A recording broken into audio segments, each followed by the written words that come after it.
don't want that to tamper your participation. So don't hold back. Let's keep going the way we were going, and we'll see how far we get, and if we have to sort of adjust things, we might have to do that. But that's the fun of this event. That's the challenge, to get through a film in a couple of days, frame by frame, with good conversation and observations. So since we do have some new folks here today, welcome. Thank you for coming. Let me break down how this is going to work quickly and the rules. I think our rules worked pretty well yesterday for those of you who were here. But we are going to start the movie a little less than in the middle, and we will be able to stop it. Anyone in this room can stop it by simply shouting out, "Stop." And then David, who's running the DVD for us today in the back, will pause it. Jamie will be roaming around with a microphone, and you can make a comment. You can ask a question. We might stop and discuss that a little bit amongst ourselves, or we might just take that comment, start the DVD up again, and on we go. And yes, the goal is to get to the end of this film. So the ground rules we've set are pretty simple. Stop, right? Wait for the microphone, please. It's a small room, but it is helpful for those who might be further away to hear, and it keeps it more communal, more of a conversation. So wait for Jamie to come with the microphone to make your statement. And then the rule we set yesterday, which I did think worked well, is if you do make a comment, please let two other people yell stop, comment, or question before you make another one. So you're not limited to one, but kind of dole those out, you know, keeping people's time, our time, in the back of your mind. And to that same effect, try to keep your comments or questions fairly precise, okay? We don't want monologues or manifestos. Opinions are fine, but try to keep it concise. And that's the other thing, is this is interpretive process we're doing, right? Looking at a movie this way, so we're gonna have all different sorts of opinions, respect each other's perspectives, where they're coming from. Again, modeled very well yesterday, so I think we will be fine. Am I missing anything else, Jamie, before we jump back in? Yeah, buy Josh's book. It's called Movies Are Prayers, and it's in the CU bookstore. Thank you. I did not ask him to do that, but thank you. All right, let's get back into it. The lights should be dimming shortly here. It's complicated. We have to do it from another room, so that will happen shortly, and we'll begin interrupting right away. Heat up? I don't have control over that, I'm afraid. Sorry.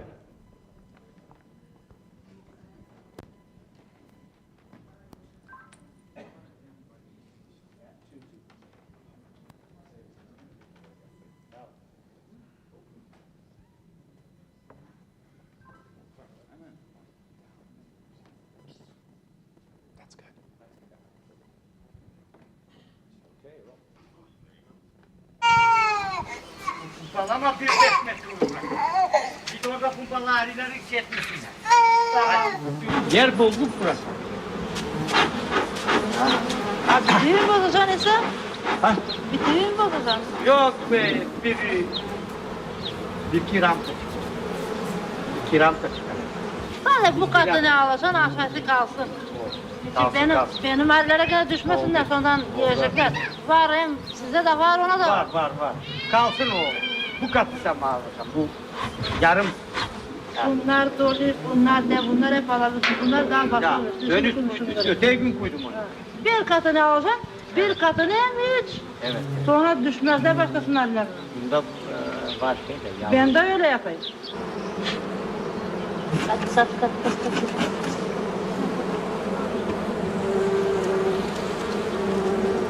Burada şeyde var. Sat. Üstlükte var. Lazım mı?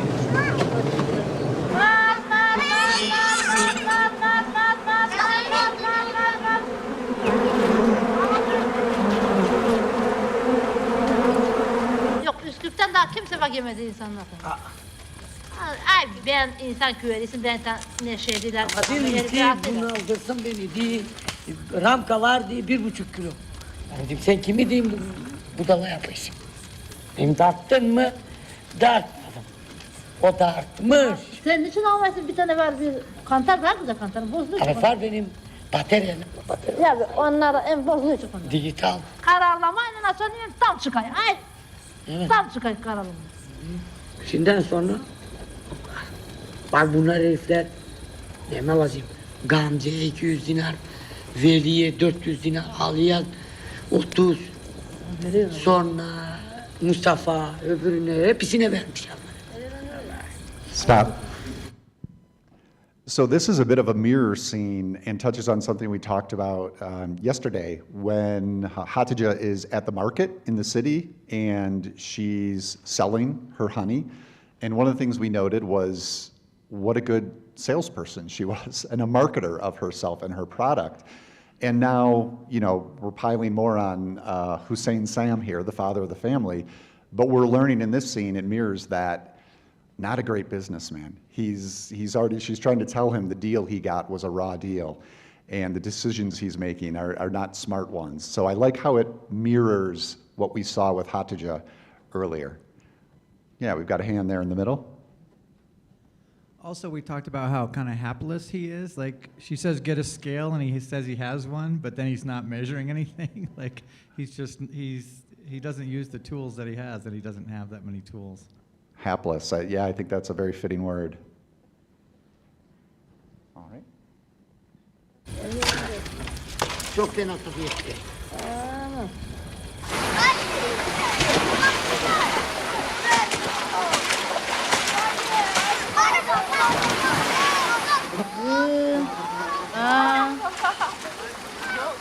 Tamam. Güzel.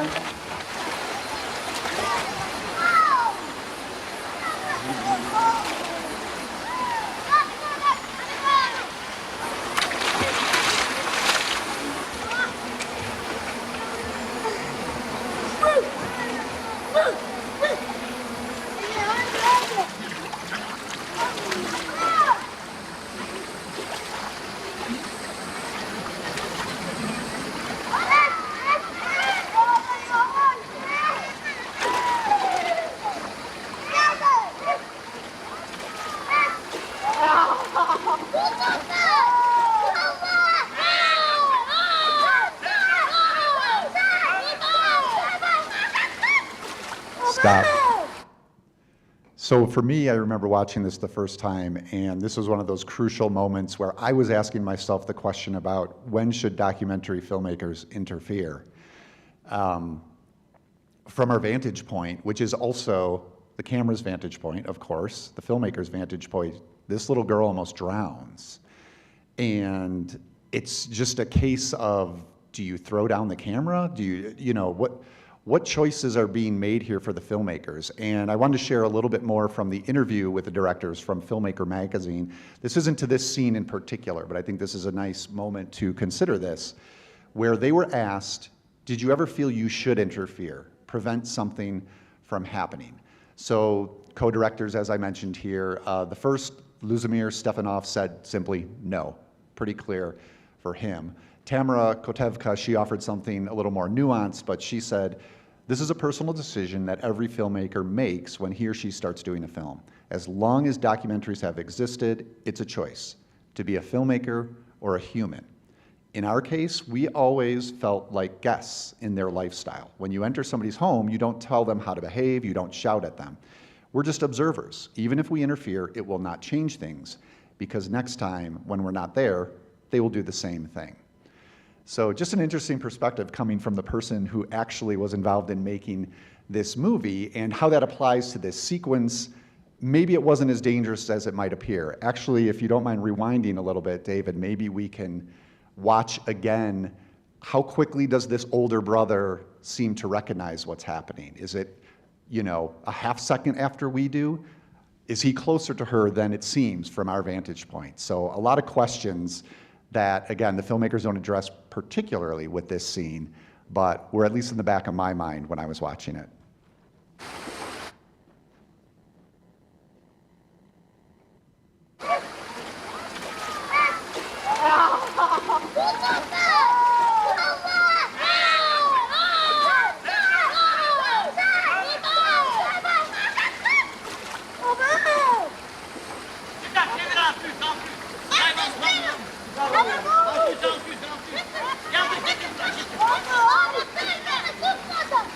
Let's go!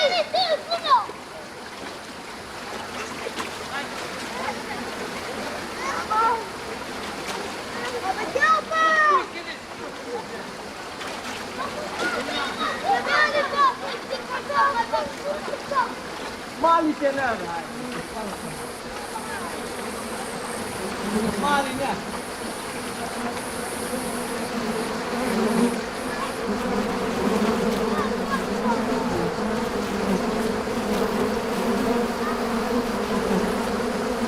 Tamam hiç hadi. koyma. Stop. Değil. Biraz. Kuyucu Bir daha- kuyucu. Just real quick, that was another insert shot of bees, and we've gotten a number of them throughout the film. And this isn't something we have to talk about right now, but dropping that in the back of your mind, recalling some of the others we've seen. What's the purpose? What's the use? Obviously, it breaks up the narrative, gives us a pause between these scenes. Often it's beautiful nature, cinematography. Is there something more specific going on in the placement of those insert shots of bees or the images that are actually involved? So just think about that as we go on. Kuyucu kuyucu yeter. Bu parayla mı yok? Fazla yok. Tamam ödeyeceğim ben size. 9'da kalır ondan sonra. Çok insanı aklından çıkartıyor. Onun için bu. Senesine göre gideceğim. Birisine değil alıp yalan. Ha. Bir köyde yok ise yakın, biraz da sayın kuyu. Tabii. Tabii. Neyse. Tabii tabii. Yukarı kışına kalsak. O kişide de Adam iyi. hayvanı düşün. Bizim için zor. Benim cenazem ölmüş o 8 yaşında. Ondan sonra tekrar onunla yönetmişim. 3 kız. Birisi yaşında, birisi 9 aylık, birisi 3 aylık. O benden ufak biri. Orada karşıda gömdüler. Anam ağladı.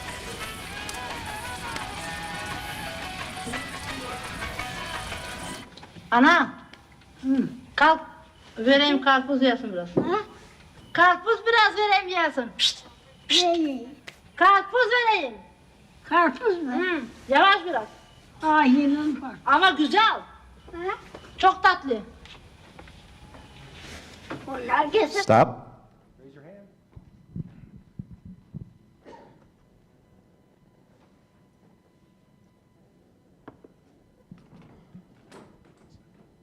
Couple quick things. Partly, you had asked about the insets with the bees, and I see that as a way to show the passage of time, where you just need a shot showing something else happening between two other things to get the feeling that, okay, a half a day has passed, or something like that. Similarly, I assume that most of the movie was not really filmed in exact chronological order to how we're seeing it. And the way that they keep going back and forth between day scenes and night scenes really helps us keep track of the feeling that time is passing and that this all isn't just happening, you know, in one day or anything. And the fact that Hizidji is always wearing the same clothes doesn't help because we can't tell that time is passing since she's always wearing the same clothes. So going back from night to day helps. Yeah, that choice, if it was a choice to have her wear this same shirt or multiple versions as we wondered last time, it does restrict you then in noting the passage of time, as you talked about. That's true. So you need to find other ways to communicate that, which, yeah, I agree, the insert shots do. From a technical standpoint, though, all these scenes shot in this locale, this little small space, I'm wondering how far back was the camera from them? They never acknowledged the camera. Was it a wide-angle lens, or are they in another room, or is it the camera really that close to them? Great question. Our clue, maybe one clue, is if we get another exterior shot of Hachija's home, the building itself. Now, I don't recall that we ever get a shot of it in its entirety, which would give us a better sense of that. But we do see her main door, and we see that the main door is right part of this room, right? I don't know if that means it's a one-room home, but it certainly is cramped. And if it isn't exactly cramped, the filmmakers have made a choice to communicate that by being this close to them. I'm struck by the composition of that scene, or that picture right there. That could be a Rembrandt with the lighting and the candle and just the two women, the way they're Yeah. together there, not counting the words underneath. Yeah, Rembrandt is a good touch point. Some of us were talking yesterday about this very quality. Vermeer came up, but the depth of this image, even though much of it is a deep black, and it's really hard to kind of tell even with our lights being up a little bit. You do lose some of it, but yeah, it brings to mind painters like that for sure. Yeah. I just wanted to say I had the privilege to talk to the director at some point last year. And she was saying how the filming conditions were actually really tough because they would go to this village and they would stay for up to like 4 to 5 days at a time. But there was no electricity, there was no way to like film the, like charge the equipment or do anything like that. So they had to film chunks of the movie from their like shot list and do the interviews they needed to do. And they would go back for only like a day or two and then they would come and film again. So they did actually film over the course of like 6 months. So there is a lot of filmed in chronological order, but they also had to go back and refilm things. And they got very close with everybody who they were filming, so they could be really close to them and film like as if they're not there. Yeah, thank you. That's great. And somewhere, because of the going back and forth, I'd seen in other places that the entire project was almost 3 years of going back and forth of filming, and not at all what they intended, but because of those strictures you just laid out, batteries running out, getting to this remote location, that's what it ended up having to be. Thank you. Aha. Lütfiye resim getirdi. Tut büyüle tut. Ha. Akıtmasın. Sıçan Ayşe. Dur ben sana bir ha. Ay. Küçük kesmemişim. Peki kestim küçük de. Ya. Isır. Ondan daha küçük nereye? Tatlı mı? Aha. Buranın karpuzu ana bak, bu dili ilaçlı. Dile satınlar gibi ana. Hı.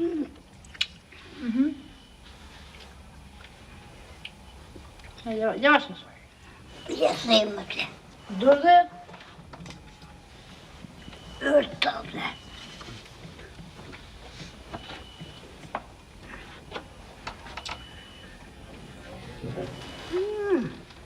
Karpuzla yedik.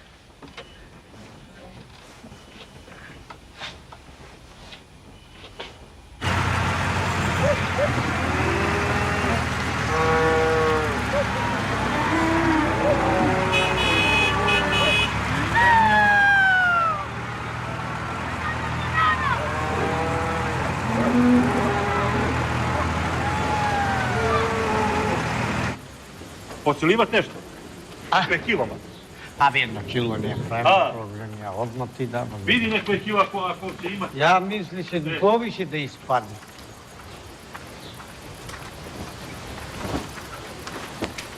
Ajde, evo ti ove, uzmi tamo. Ajde.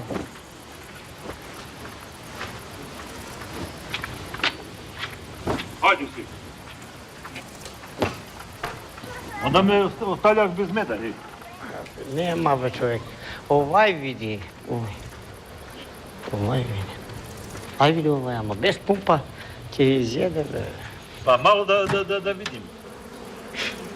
Aj. Ja mislim da će da ima, da izvlači. A? Ne. Kako Nema. Nema sapet. Aj vrati ovo. Vrati nas. Dobar me. Dobro je medo tamo. Dobro. To nema.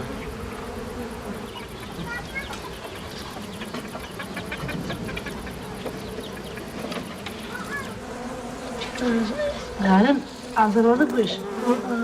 Şimdi bakacağız ne kadar var bak. Var bak ben bunu biraz açın verdim vereceğim. Biraz çıt onu. Hadi bu ısırırsa.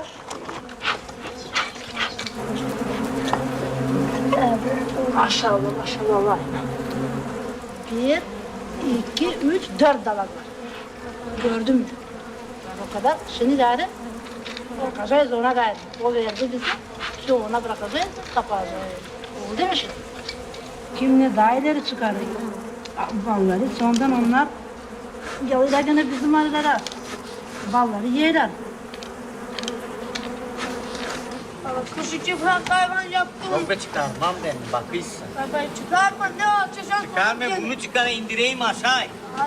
Şimdi havalar soğuk. Bu üst kat lazım çıksın. Yapma. Bağımın bindiri ikinci katta. Bindirmemiş. Bak sen bindirdim ben. Gördün Hatice'nin nasıl ikinci katlarda olduğunu. Aman. Bak bizim yok hiç. Yok. Yok bakmışsın sen. Bağlı. Sen bakmışsın. Bağlısın ballarını. Sen bakmışsın sen hiç. Bak. Gitmesin gayrına. Dön. Anladın mı şimdi? Hiç anlamadım.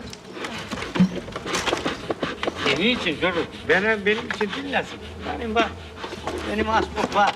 Ama ben bileyim ne sari bak. Al ki yat, al kirbit, hadi git yat. Gittiler yatsınlar. Bekleme anandan, al kirbit, al ki yat. Haydi. Güzel gitmesin Hatice'ye. Uygun. Ben bileyim nasıl lazım hadi bakalım. Lazım çok Bir çıkaracağız vallahi. Çok bilirsiniz, taşak sarmasın. Senin için be çocuk. Senin için.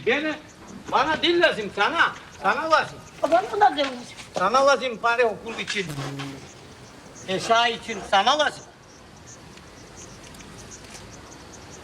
Her şeyi aldım. Her şey. Beni dinleme şimdiden sonra bir şey aldım. Bir şey. Onlar da ne var, onlar da vermem. Heh.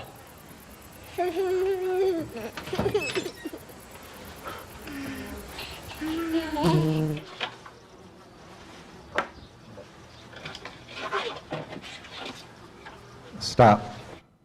So I'm just thinking now, as the one person mentioned, the size of this space. Now that's what I'm looking for. And the light helps us to see more, of course. I'm wondering if that's a bed on the left and Hajja's bed, perhaps. We know her mother is on the right.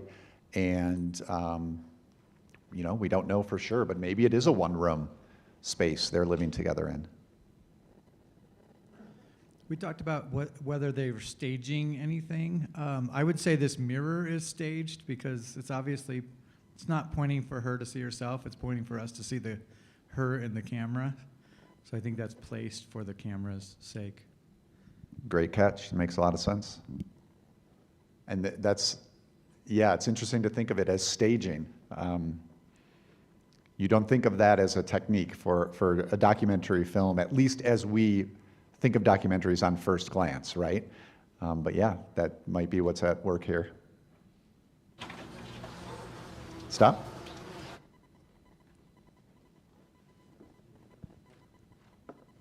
Notice that this is the first time she's wearing different clothes.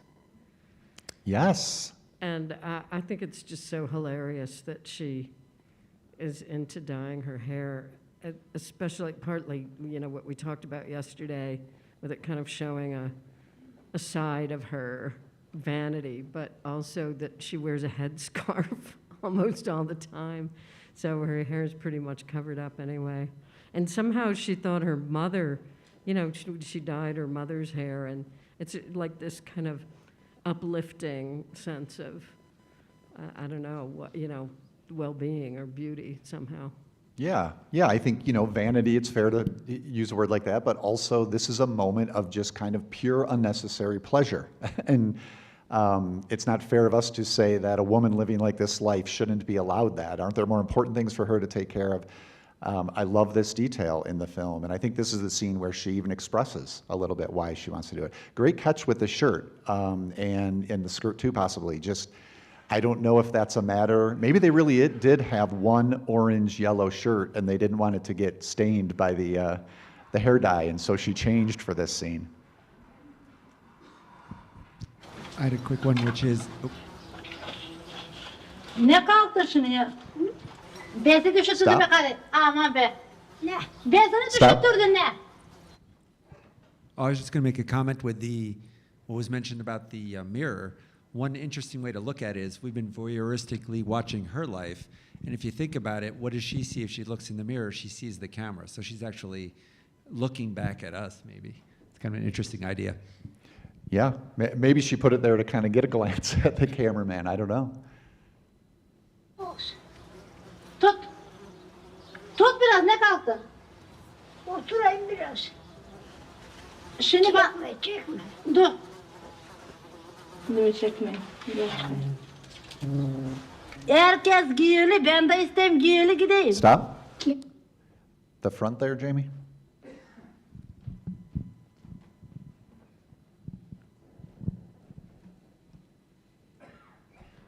I just feel like thematically, just in cinema in general, I feel like mirrors can really resemble I feel like filmmakers can put mirrors as a way to get us as the audience to reflect on our own lives. And I feel like, especially with this close-up right here, it is really emphasizing that I feel like the filmmakers are trying to get us to look at our own lives of like, maybe where are we within this system that is being micro-focused on within this film. Yeah, we've definitely talked about how this is a very small story in some ways, but there are, to the point of the conference's theme, global climate crisis, much larger implications.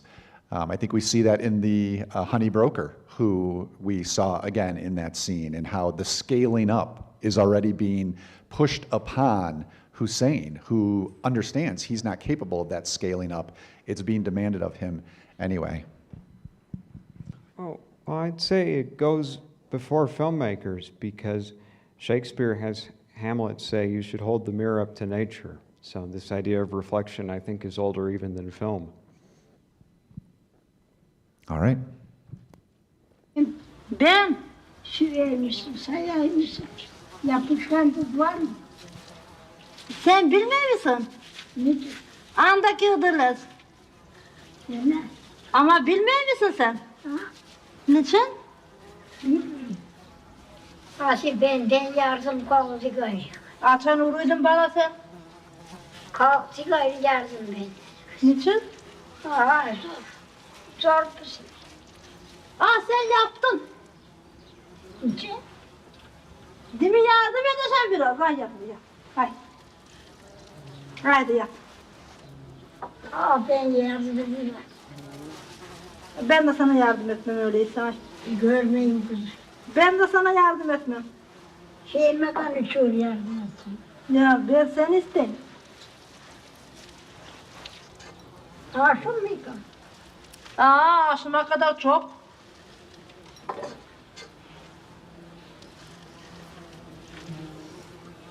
Nasıl bağlayayım? Biraz geriden bağla hani. Hani biraz buradan bağla hani. Bağla bir ana. Te. Birazcık bağla. Hani yavrucu? Te ucu te. Ha te. Sağ ol kızım. Dur şimdi ben gene öpeyim seni bir kere.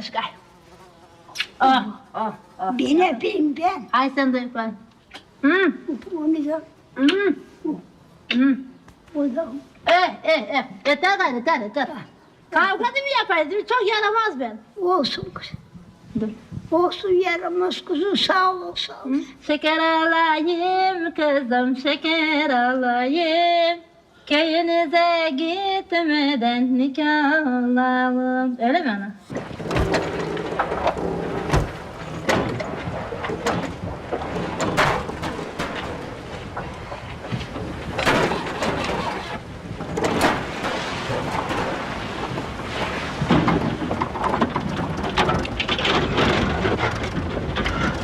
Scott? I think this is, to the point, to the comment that was made up in front, another very important shot thematically is we had those establishing shots of this village at the beginning, right? And pretty much all we saw, someone else commented about the different materials. We saw stone, natural materials, even though there were houses. And then the Sam family brought in machinery, plastics, metals. And now look what we see in this shot, this little roadway, pathway, all of the trash, the garbage that has piled up. And so there are implications, again, of scaling up production and the waste that is inevitably a part of that. That's true of this small location, but it's also true globally. And so I think that this shot works in a couple of ways.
shot. So it's interesting here. This is, this could be an opportunity for ethnography or anthropology, or really giving us more information about this culture that we've been dropped into, and we haven't gotten a lot of details yet. But this isn't that type of movie. It hasn't been up to this point, so it's not going to change now. It's not going to blatantly identify the nature of this festival, who all these people are, how they're related to Hatice. These are all things that we're going to have to pick up what we can by our own observations, come to our own conclusions. I did find a little information in that Filmmaker magazine interview, though, that I thought I'd share. And this comes from Stefanov, one of the co-directors. He said, Macedonia is very small, maybe 200 kilometers. This area that the movie's been taking place in is in the very center of the country. It used to be Turkish, but it was abandoned in the 1950s when there was an agreement between Turkey and Yugoslavia exchanging the remains of the Ottoman Empire. Around 10 villages there were abandoned. Some families like Hatice's decided to stay. There's nothing there, nothing anyone can use. Nobody was interested in bringing electricity there, building roads, providing running water. So there's almost no one there except seasonal shepherds. It's a hard life, like living in the 17th century. So I know there was some question about the region and who was there yesterday, so I thought I'd share that. And Jamie mentioned that there, I believe, are one or two people here from Macedonia, so feel free to join in if you'd like to. You don't have to, but if you want to correct or provide more context to any of that, it would be welcome.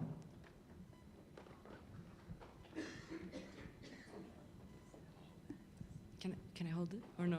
Okay. Hi, so I'm Mila. I'm from Macedonia. This girl also here, Ole, she's also from Macedonia. Most of the things, I think all of the things that you said is true. I just kind of wanted to highlight the part that when you see in different scenes of the film, most of the time they're not speaking Macedonian, they're speaking Turkish because Hatice is from Turkish descent, and this community in Macedonia is a marginalized community. Also, a lot of the other people that you see at this market are Roma people, which are people from the Roma community. So yeah, we're kind of looking at a region of Macedonia that is not very densely populated and is made up of a lot of marginalized communities. So yeah. Thank you.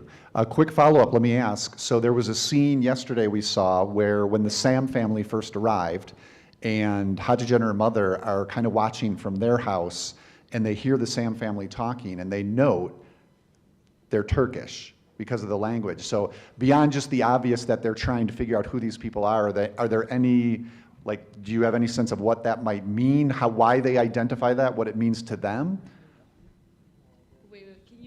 Yeah, sure. So one of the first things the mother and Hatice confirmed to each other is that they're Turkish. The Sam family are Turkish, and I understood that to be because they hear them speaking. And so would that be they're finding some affinity with them? Just what would that possibly mean that they identified by the language, that they were also Turkish? I would definitely say that yes, they were finding affinity because Turkish is not a language that is widely spoken in Macedonia. Macedonian is the official language and it's spoken by most of the people in Macedonia. So definitely that's one of the reasons. But also I feel like there's a difference between how ethnic Macedonians and how ethnic Turkish people look or how Roma people look. So I feel like also just by the fact of seeing them, she was probably able to tell that they're not ethnic Macedonians, but that their ethnicum is different than Macedonian. Maybe not necessarily Turkish, but probably she assumed so, yeah. Okay, thank you. Yes, there's a hand right there in the middle. I noticed you're wearing yellow over here. We've been talking about her wearing yellow and like this. Is there a cultural significance to the yellow that you can share with us, or are we just... I would say, well, our flag is red and yellow, but besides that, I'm not wearing it as of anything. But I'm sure she's not wearing it because of anything as well. So yeah, I think the answer would be no. The color of honey.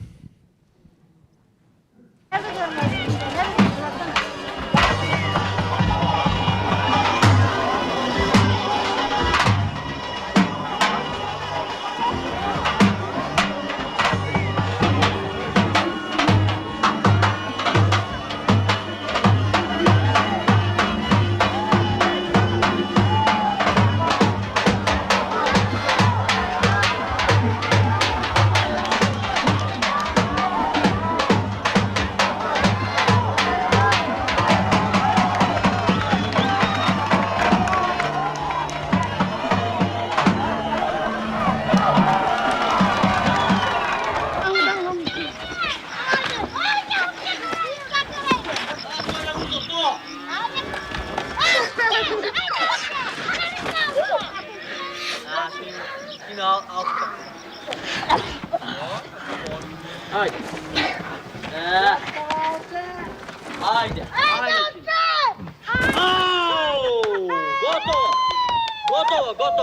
Gotovo, ljubi.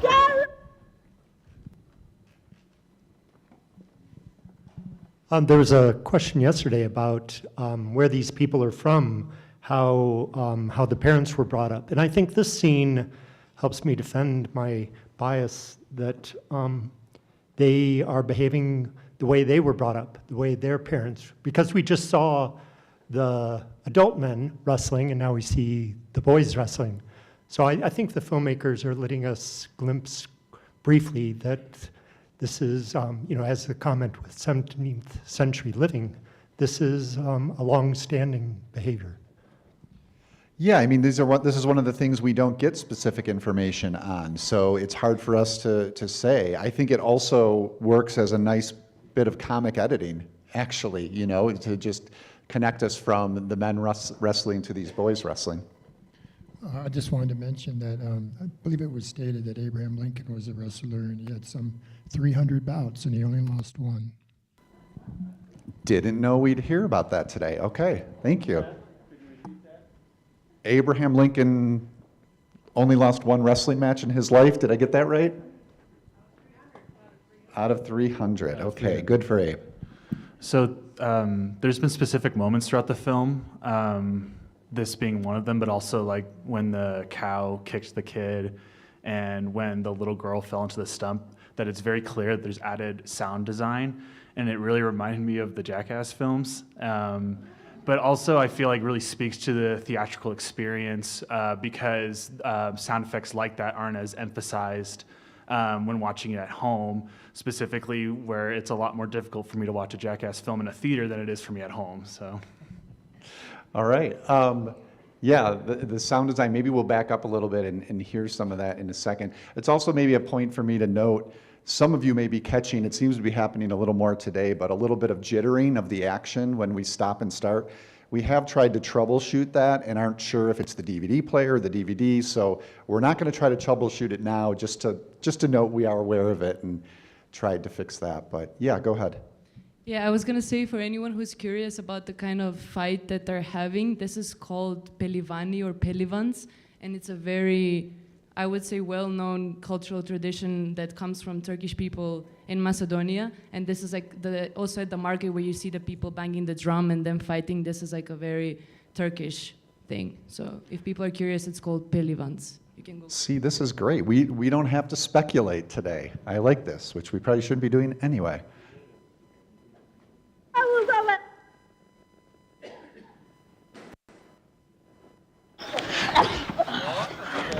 Haydi.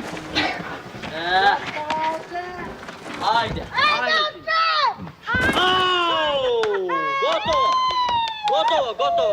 Gotovo, ljubi. Ljubi, gotovo. Bak dua etsin Allah'a. Ljubi. Utandırmadı beni be. Ha? Beraber.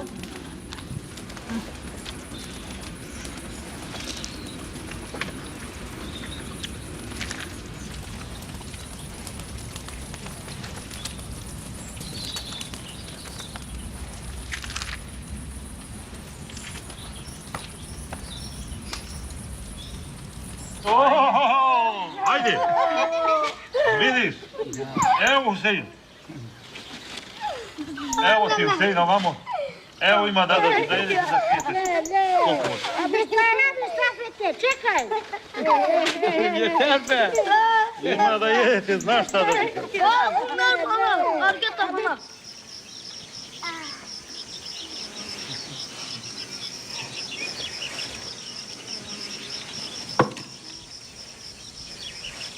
Je dobro tako sin, što smo se dogovorili?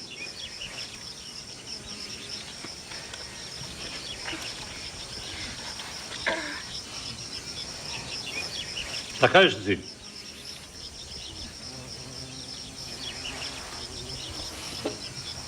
Neka uzmu djeca, neka uzmu sin, neka uzmu djeca. Neka uzmu, neka. Nemo ti kilo po kilo da prodaješ, 200 kila ti od jedamanu zimam ja. i da završimo posao. 600 dinara, kažem ti 200 kila ti uzimam.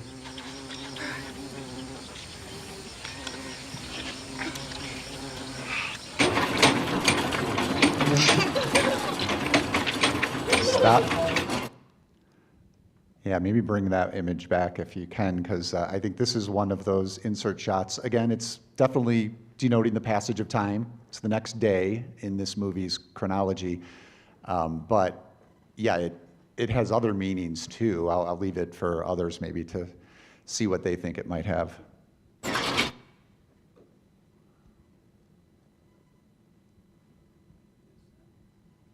Yeah, that's good. Any thoughts?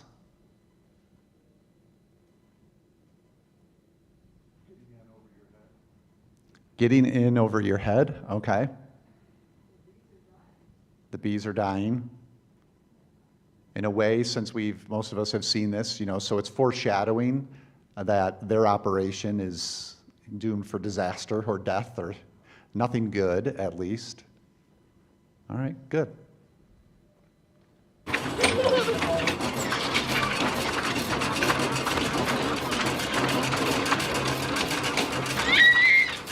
Nerede?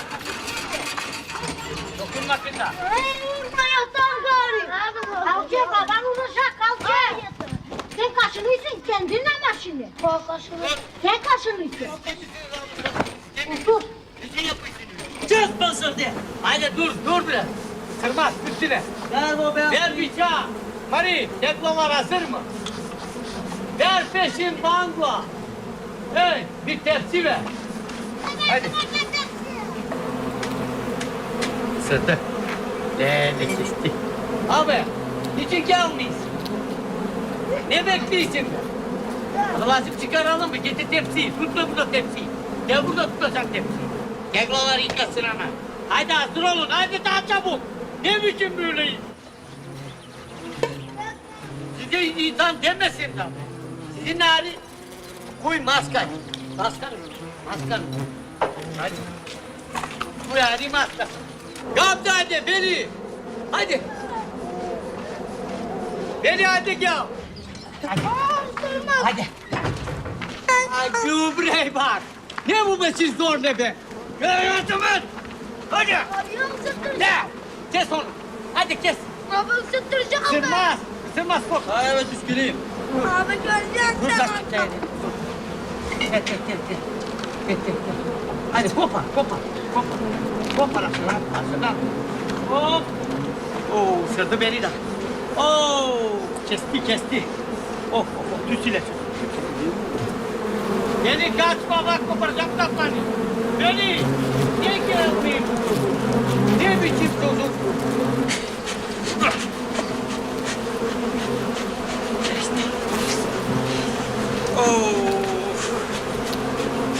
Kafamdan da.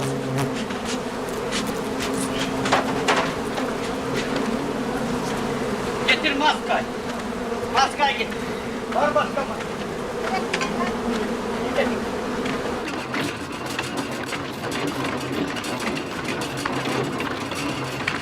Hızlar.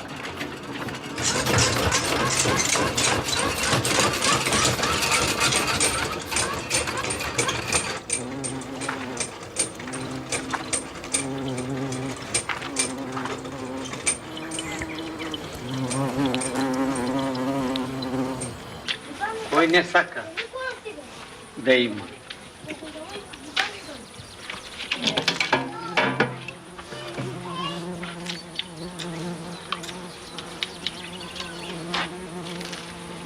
Hadi bakalım. Hoppa.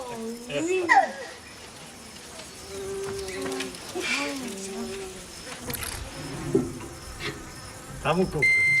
Ovdje imaš 13,5. 13,5 kilo ovdje imaš.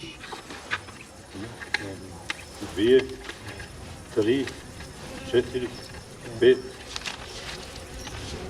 11. 11. Tako, hajde otvara da vidiš. Važno je još 20 kila da izvadim.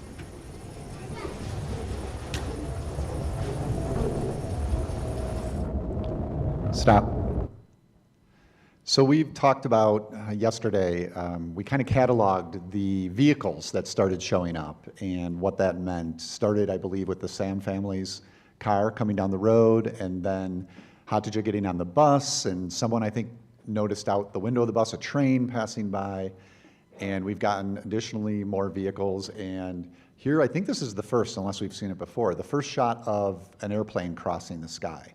So just let's think more about the continued use of that visual motif and what the filmmakers might be suggesting here at the front.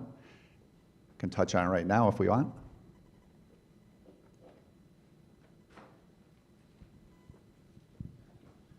The trail of the plane reminds me of the opening shot with the trail of her walking, and then later the road with the car. And so I think that the trails that are left are expanding from just her to then the camper, and now we're seeing an airplane. Yeah, and it's a geometric pattern as well. I just think flyover state. Flyover state, okay. I'm noticing the contrast between how she gently removes the honey to them using this mechanical centrifuge to force the honey out. It's the two different systems. Yeah, different tools being used. In the back? I think about the airplane that it kind of helps like connect us to like the global issue, because we can get kind of stuck in her story and like this small village, but it kind of helps us think about what the movie might be saying on a bigger scale about things. So. Yeah, it's a reminder there's a much wider world out there that may seem far away, but as we've been tracing throughout, many of the things we've noticed is very much connected to the dynamics, at the very least, at play in this small desert village. One more in the middle. Not to sound like a broken record, but again, that's just a beautiful piece of photography there. You know, with the most of it jet black, and then the fine silhouettes of the bushes, and then if you notice the clouds on either side, the left is easy to see, but if you look closely on the right, you can see some high, they're called cirrus clouds. The name doesn't matter, but that's that's Ansel Adams, 2020. Yeah, and this is also another rabbit moment. Remember we talked about very early on where the rabbit jumped out of the bush. How much did fortuitousness come into play of getting this shot? Did the filmmakers know that at this time of day, this provided a nice silhouette, and as they set up the camera, a plane happened to go over? And did this prompt them to then catch more images of planes in the sky?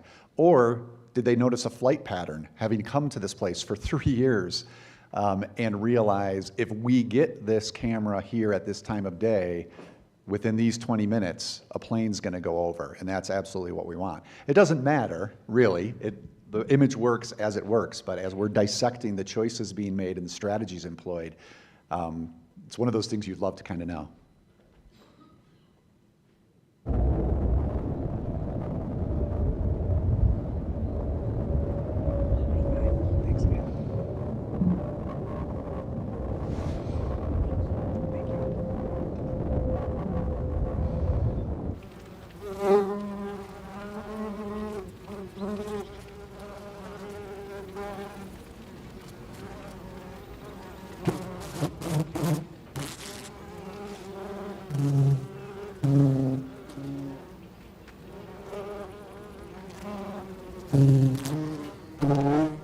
Ya ama dil ondan be, başka şeyden olmasın da.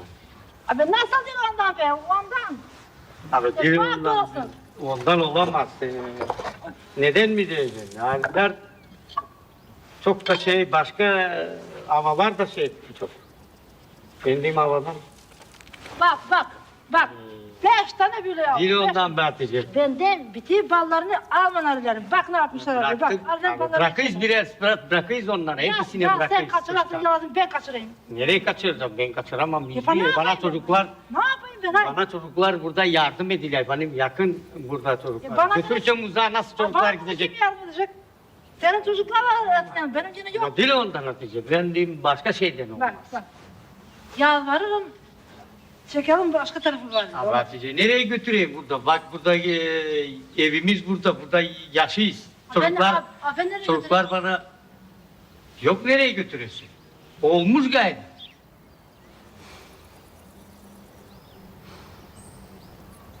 Söylemedim ben. Söyledim mi Zerger Allah canımı alsın. Çek. Var su. Oradan aşağılayalım o işleri. Ben atlarsam suda, bak ben ne yapacağım. Açma. Hatice ne yapacak o beni? Ama kim o insan ne aldadı seni be Hatice? Değnemen de orada geldi bana de ben aldım yani de gel sen de verdi sattı. Ama satmadık. Ne rinni sandık ne bir şey. Değerler duruyor. Abi ben konuda var abi dedim daha dil çıkarmak için şimdi düşecek dalaklar da mı? Babası o zaman bağırdı. Niçin çıkardın be çocuk bedeli? Bal şimdi çıkmaz da erken idi o zaman.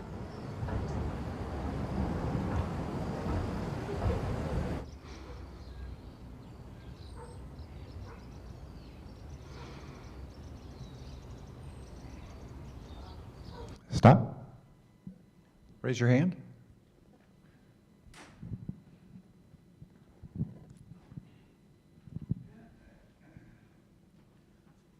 Was she saying that that was his father who we're calling the honey broker? That was I thought I gathered that from before, but then we've been calling him honey broker. But is that his dad? Is that Hussein's dad? Yeah. Didn't his wife just say something about his father? Told him to do it, or told him to take the honey, or something? I didn't catch that. I'm pretty sure that's not his father, though. I don't know if anyone raise your hand if you have a That's what he clearer said. understanding. Yeah, so I was confused too, yesterday and today, because he says it's his father. Okay, Made let's him do back it, that told up him to maybe do to it. that conversation.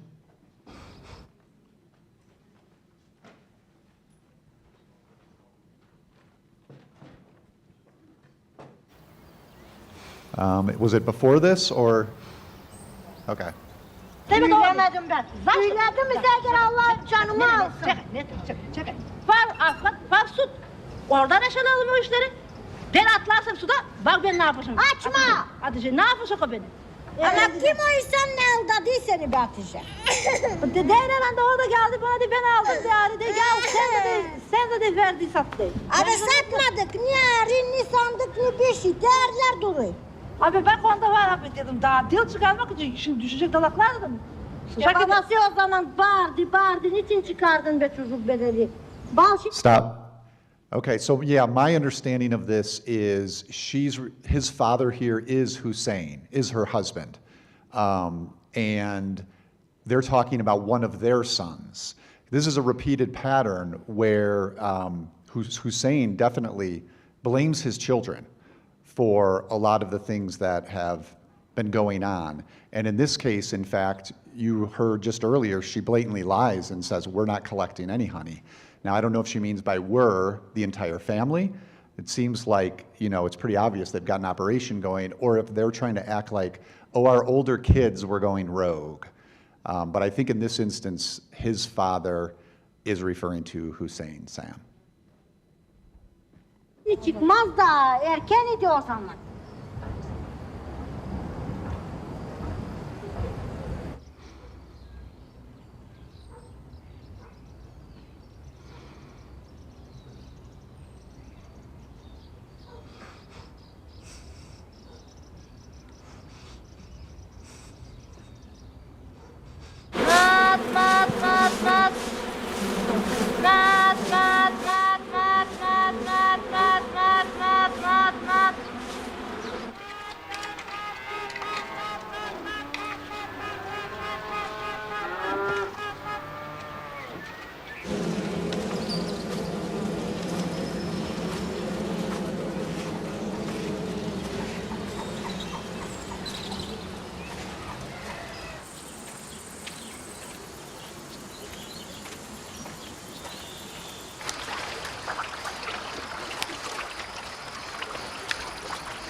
Naat oğlum gelin.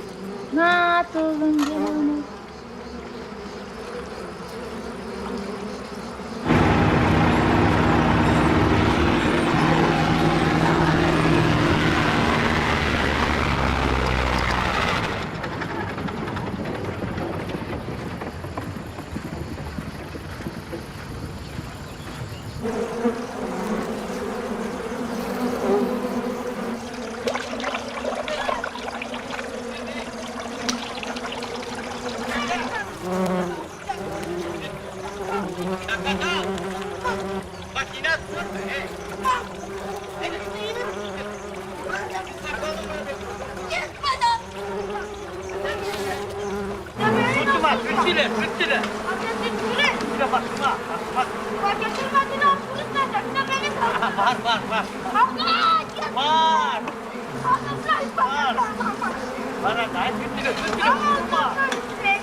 Git toparlak yavrucan. Ben taştayken ablam kendi taşıma dıkıyor. Gel be Sikim. Git çıkar da belanacak birisi.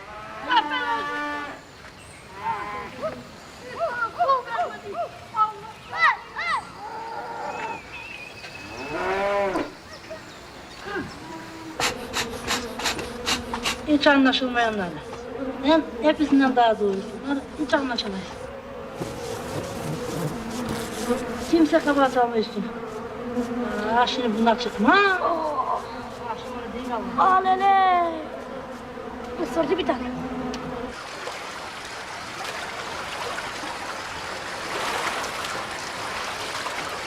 Stop. Hand in the front there. Yeah, don't be shy about yelling. You can yell stop, and then we'll find you quicker. I was wondering, is the boy in the red jacket like the son of the other family? Yes. So maybe someone has been able to track this, but I've not been able to catch this child's name, this son's name, because he's definitely comes to be one of the more prominent figures. I believe it's the same son who's calling his dad out. He's the one who sees what's going on. In a hectic family like this, we may have talked about this yesterday, you sometimes have kids who just put their heads down, don't want to get involved, but then you maybe have the one kid who can see everything clearly and is going to let his parents know he can see it clearly. And so at least in terms of the narrative that we're seeing, I believe it's the same boy. I was wondering, what is he doing? What are the two of them doing right now? Yeah, and why he's hanging out with her? Well, that's open to discussion. That's a good thing to talk about. What is this relationship between Hatice and this boy? As far as what they're doing, and we have some folks from Macedonia, maybe we have some beekeepers in here, and we're very fortunate, but we don't get those particulars. It seems to be that she has moved that colony and this hive away from the village to this area by that tree so that she can, so basically the Sam family's bees will not attack her bees. And this son, who has been all along we've seen learning her methods, has essentially run away as much as he can and has thrown in with Hatice. And so they're coming back from that spot where she had brought the bees earlier. It's interesting to me that those two, their relationship, they both have something to gain from that. She, later on, she says, if I had a son like you, my future would be different, right? And she builds this relationship with him. She roots for him to win the fight. Yeah, that's kind of what I was going to say too. You feel sad for her. Like, she feels sad that she'd never had children, and she's trying to befriend this family and all of their kids, really, but this one in particular. And she's kind of showing him. But I did have one thought here. Like, she takes him to that branch, that tree, But did he tell his dad? And because as we're going to see here soon, they find out where she's harvesting now. So I don't know if he gave that information or if the dad followed him. Yeah, I don't know that the movie makes that clear, but it certainly seems like a possibility, right? That's how that chain of events happened.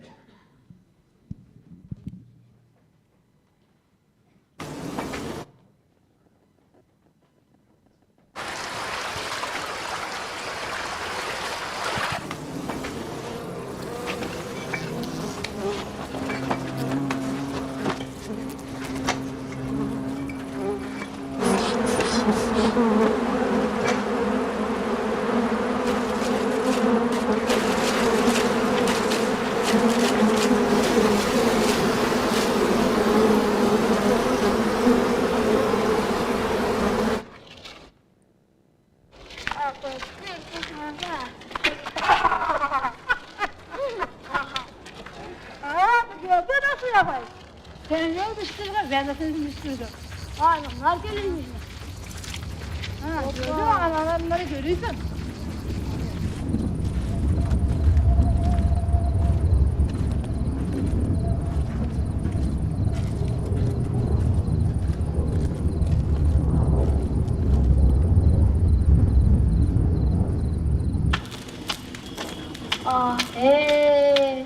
Katalistler be. Ne o ya? Bak katılın kafama. Katılın kafama sonra yakasın taşlarım bırak. Ne be yaptık var mı? Bu da öyle. Çok esnerim geldi. Ateşi yapmadan gitmez.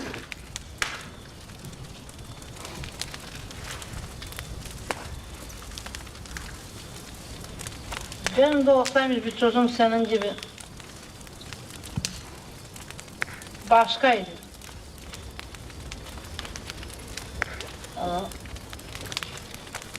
Yok.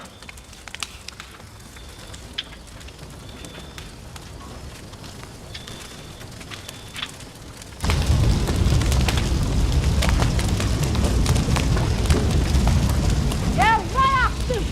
Ya Allah kalası kalsın. Yok ne bırakmak için kapıda.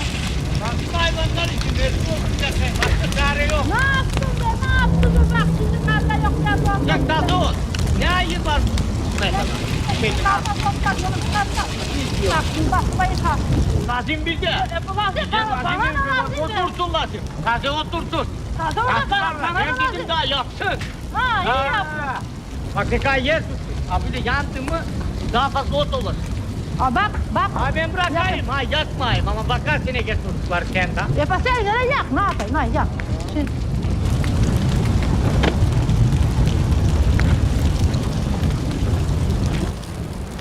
Git buradan hadi. Hadi. Kalk git. Git önüm sıra. Önüm sıra.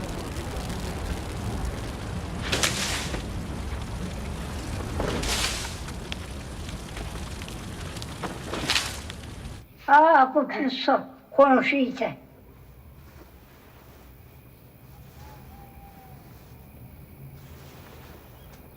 Daha çok senin için yanayım kız.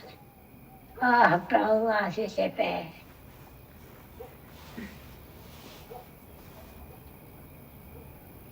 Hasan Gölü'yle restoranlıkların için hiçbir tane kalmadınız yarasınız beni.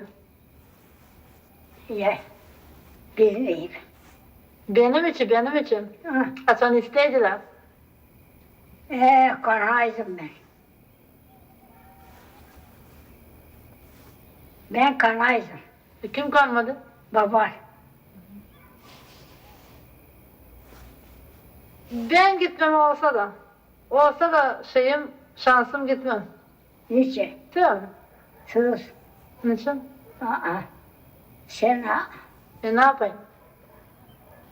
Nasıl seni bırakayım burada? Şöyle.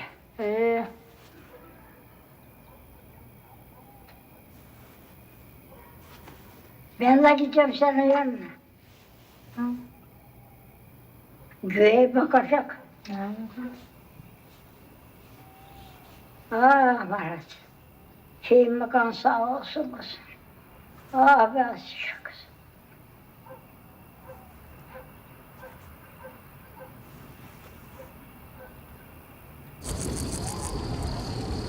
Stop. So these last couple of scenes have, touched on the things we were just talking about, her relationship with the boy, and I think this is a different child here, but I want to just take a moment to talk about how this has all worked in terms of editing nonfiction material into a narrative, right? Taking moments you've had and gathering them to fit the story you want to tell or capture. And what we've done here is we've gone from scenes at a fireplace with her surrogate son when they're off together alone. And she expresses some of her, hopes, desires related to family.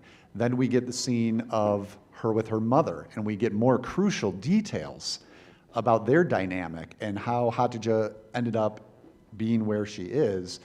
Now we're back at another fire, and the filmmakers don't need to push it anymore, right? Here they can just remind us by the use of the fire of the earlier scene, and there's a child in the picture to kind of make it settle in a little bit more. So I just think it's a credible example of editing in a way to create that sort of narrative. Yeah. Also, the children, they have a very harsh life, and the only time you see them really calm and kind of at peace and happy is their time with her. Yeah, it's their time of play is almost always with her. From the singing to the wrestling, she's very much involved in the wrestling, right? And now this moment of quiet. Yeah.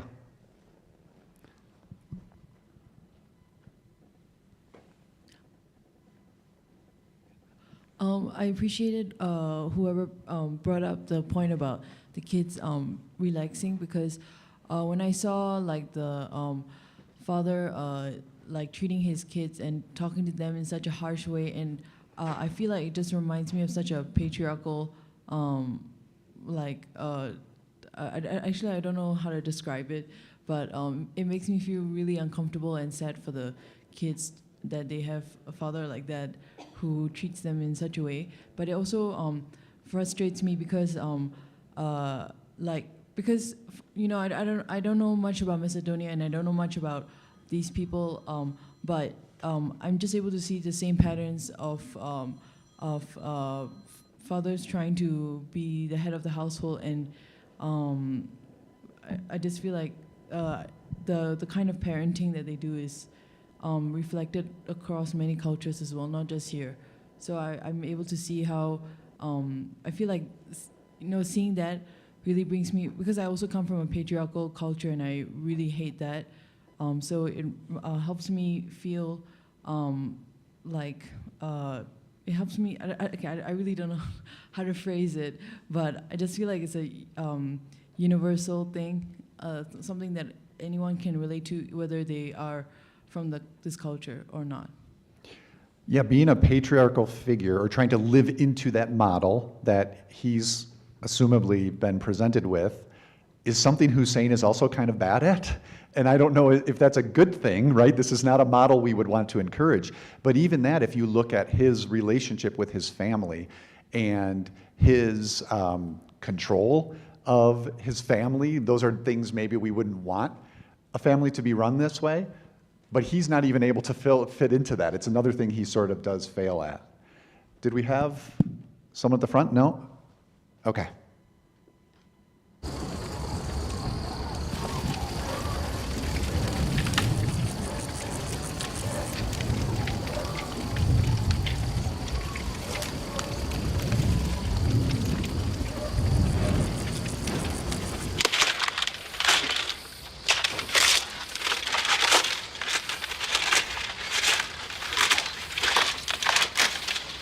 Toplaman ben!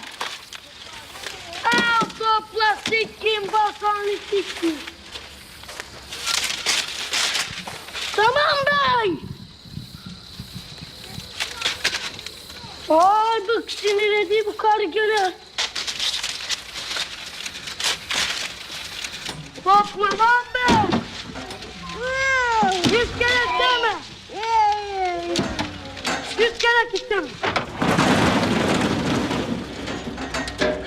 Tak tak. Aç ileri dağıtma burayı. Oraya o köşeye. Ne sanıyorsun? Abi ileri sağda oturursun. Ti vjeruješ li дека нема? Ама ја Нема. ти Јас ми сум кажеш да проверил. нема, али да погледамо заедно дали има. Заедно што сам. Јас сам Заедно ќе гледам. да погледам. Ако има, нешто има, ако нема, нема. Ја ќе ти лажем, што ќе имам да. Ама усе. Кој не ќе пари? Јас сакам По пари. реду тоа. Да Али работам нешто, за пари. да проверимо се кошнице, сандуке, дали има, има. Абе ќе провериме, ама џабе ќе провериме кад Стап. нема. Ти имаш, ама не.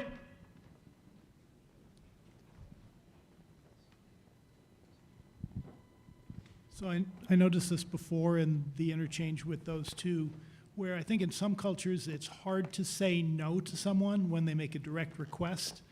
Now he's finally gotten up the guts to say no, finally, and this guy won't take no for an answer. It's interesting. Yeah, these exchanges between the two of them are just excruciating. Just watching Hussein's posture, especially in the first one. Че да ми дадеш сад? Како има, нема. Ти разбираш ли? Која има, има. Која нема, нема. Не отварам ја џабе само. Да го изнемерим пчелата само. А, Две тако. година бил чужук. Беј чужук. Да. Бога ми халал, Една свака част. година, едно дете.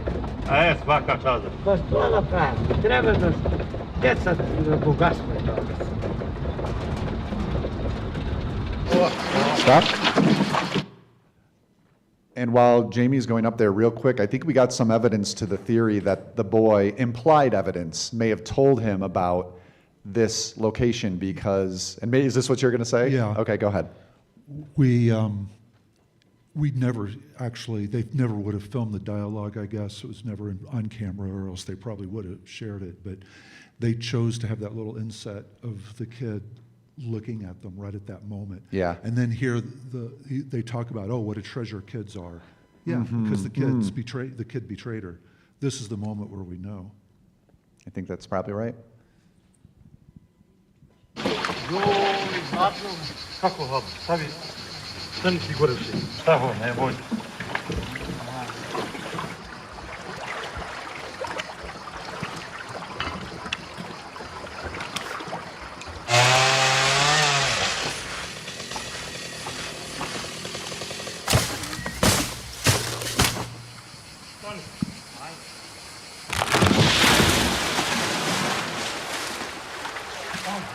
Stop. Right in the, I can probably get there quicker, Jamie. You got it? We got about 18 or so minutes to go, and we've got about 40 minutes to do it, so we're on track. Go ahead. Just a general observation, just seeing the contrast between, I guess we had a mirror shot earlier with Atija, how we saw how gentle she was with harvesting the bees from, I think, the same tree possibly, and just the brute force nature of these guys doing it. The tools are different, chainsaws. She had a basket, I think, barrels. It's just another great visual contrast. Yeah, a nice mirroring shot and has larger, again, global implications, right? What we're seeing here is cultivation. You could describe Hataja's process that way versus destruction. Growing versus taking, those are very different methods that it can, again, be extrapolated into the larger world and living sustainably or not.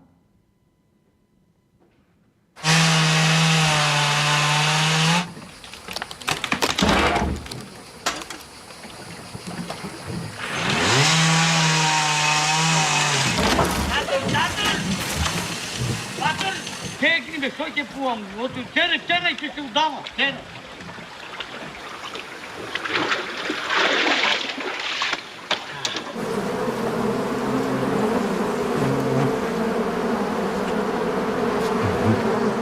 Gde je matica?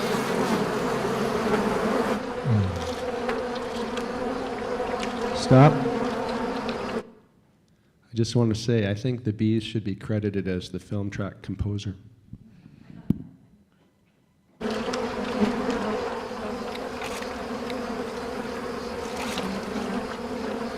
Stop. The honey buyer, the merchant, whatever he is, this the way he voraciously eats the honey. It's just so awful. Voracious, another good word. Gluttony.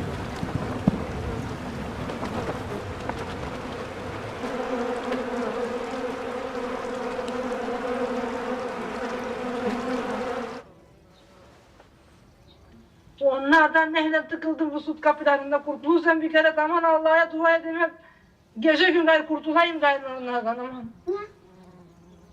Yok nereye ne yapayım yok nereye seni tutarsın bebek olsa alayım kucağıma da kaçırayım seni buradan aman. Kurtulayım onlardan bu süt kapılarından gayrı.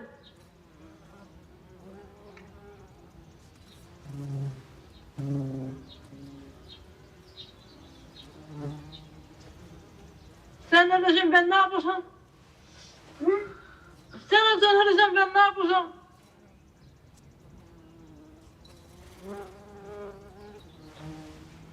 Şeylerle.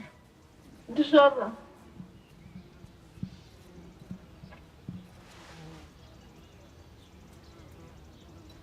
Aparsalar yapsınlar. Ben dedim gayet ne alsınlar ne de kanayım. Allah sağ olsun. Hiç sonunu çıkarı çıkma he. Evet ben kazanacağım paramı. Yaksın ciğerini Allah. Onlar da görsünler benim günümü. Cebizden Allah'tan.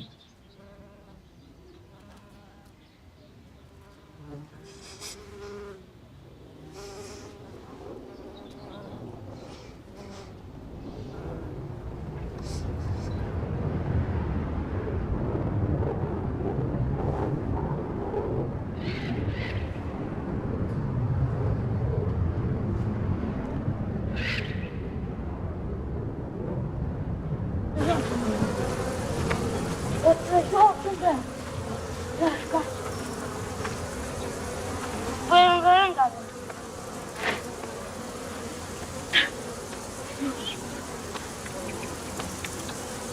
Kalk sen oğlum. Arka kanatına geberik gibi buradaymış diktim. Kalk be tutuk.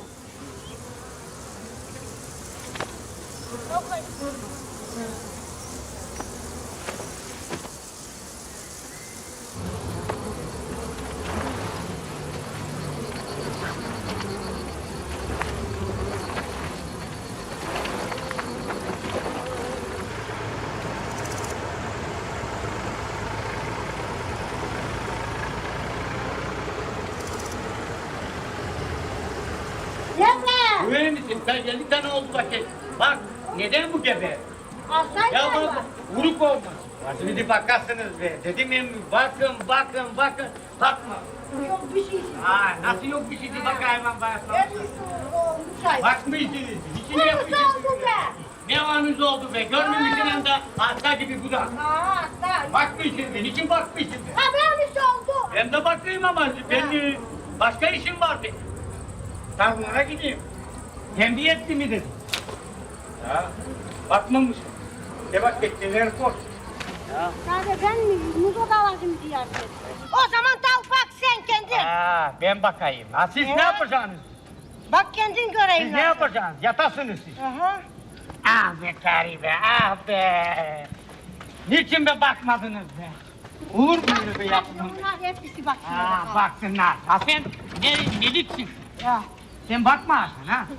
Bütün gün ne yaparsın? Ben Yatasın. baktım kaç kere oldu. Yatasın bütün gün ha. Hadi be sen şuradan saçmayı. Baktılar nasıl Baktılar, ne baktılar be? Görmemişsin kaç tane buzağı gebermiş ya. Ondan değil Var ya, mi uzay? kaç kere günde iyisiniz ekmek ha, onlara bir kere kuymadın. Ne ben?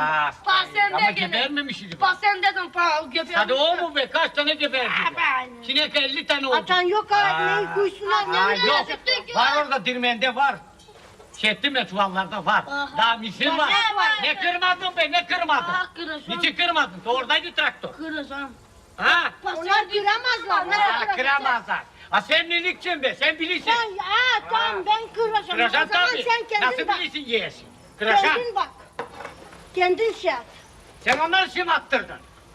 Kendin. Onun için de yapıyorlar öyle. Ama yok ne yiyesin? Yok yesin ya. Aa, yok. Ben getireyim. Vermem Tamam. sizden sonra. Verme. Bir şey. Böyle aç tutacağım. Tedaridan o yetişmeyin. Hayvan da lazım. Hayvansız olur mu bu boş büyüde be?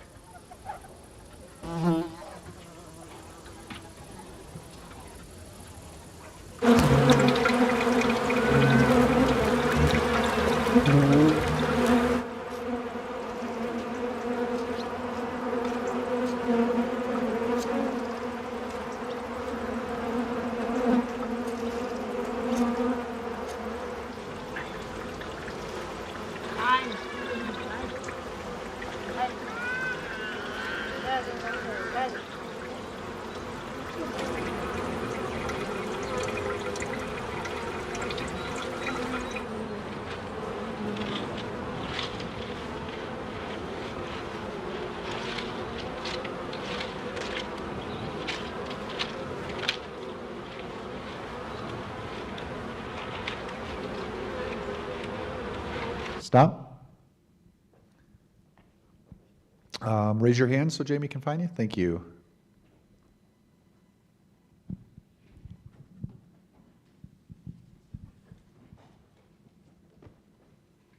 I guess to me, it feels so obvious. I almost feel like not pointing it out, but I feel like I'm just going to do it anyway.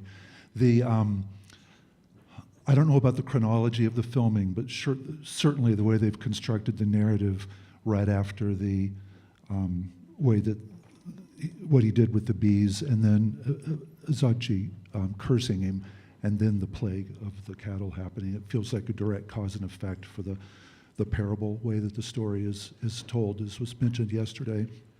And yeah, I think that's it for now, yeah. Yeah, I think for me that someone over here, Jamie on the other side too, yeah, when we talk about this, you know, for me having like the resonance of a biblical parable, it is that sickening sequence with the cattle that brings it to mind, and just an absolute failure of stewardship, of the, you know, fulfilling that cultural mandate. Also very evident in this frame here, the bees are gone, the honeycombs are gone. It feels like she's been defeated. Yeah, that slot, that square in the upper right would have been one of her, one of the colonies, or where the honeycombs were, I think.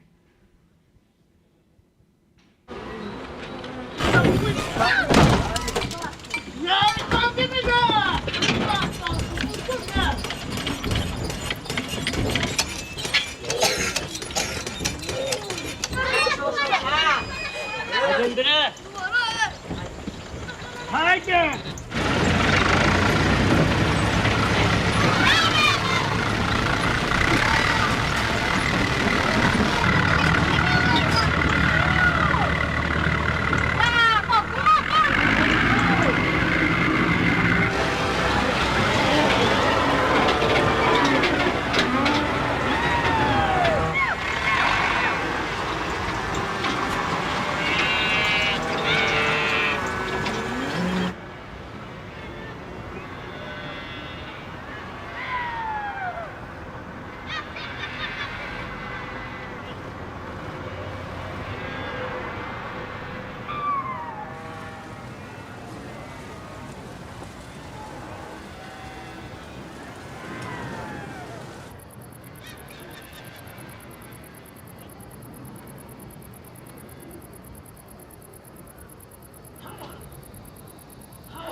Stop.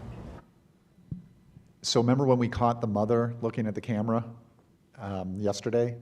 Briefly, this was the other instance I was thinking of, and it's hard to tell. She could be looking beyond the camera.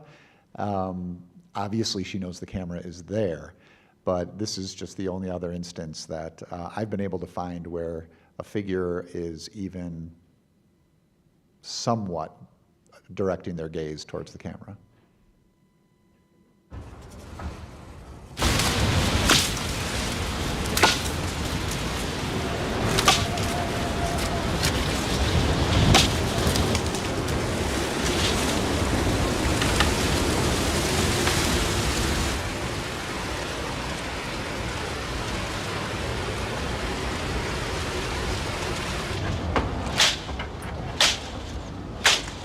Stop. Raise your hand. I think I saw one. Yep, there we go. Very front. You guys are making Jamie work. You know, I'm the one who notices the outfits, so this is the only other time now her outfit has just changed, and we're going into winter and the bees are gone. Yeah, the colors are down. Good. So while the mic's right here, that shot of her walking away with the branch was a kind of mirror of the first shot where she's coming forward, different season. Now we've got winter and she's walking away. Nice. Oh, I kind of missed the window, but I wanted to comment on what happened before because the mic is here. I think it's really sad that like the family, nomadic family, just came, you know, depleted the resources in the area, and then they just packed up and left. And to me, it seems like that family has more wealth and more resources than her because they own so much cattle and they have the opportunity to go somewhere else. And you know, like they even without the bees, they still have another means to survive. But they destroyed her way of survival. And also, like, I just also wanted to point out, it was really distressing to watch any scene with the bee buyer, the honey buyer, because I felt that he was such an imposing figure and he was a bully trying to like, you know, bully the father and I just felt like he was pressuring the father so much, and the father definitely did not make good decisions. And another one thing I also wanted to bring up is that in that scene where he was berating his wife for not taking care of the cattle and scolding her in front of his kids, I just also did not like that because he was disrespecting his wife in front of his kids, and then like showing that it's okay to talk to the parent like that. And I think he was just being misogynistic as well. I like the phrase you used, depleting the resources, because that's one that, yeah, it applies micro-locally to this story, but also is something that has resonance globally. I was wondering if, because the season has changed, if school was starting, because the father earlier had talked about buying clothes for school, and I wonder if they moved on because the children are going to school, and with this season change, it could be school time. Yeah, there is that reference, so I suppose that is a possibility. They seemingly took all their junk with them. That surprises me. Yeah, no, you're right. There's that shot of the village which looks barren, kind of how we were introduced to it, essentially. So that implies that they did. So is that something that they did well? I mean, can we give them? Okay.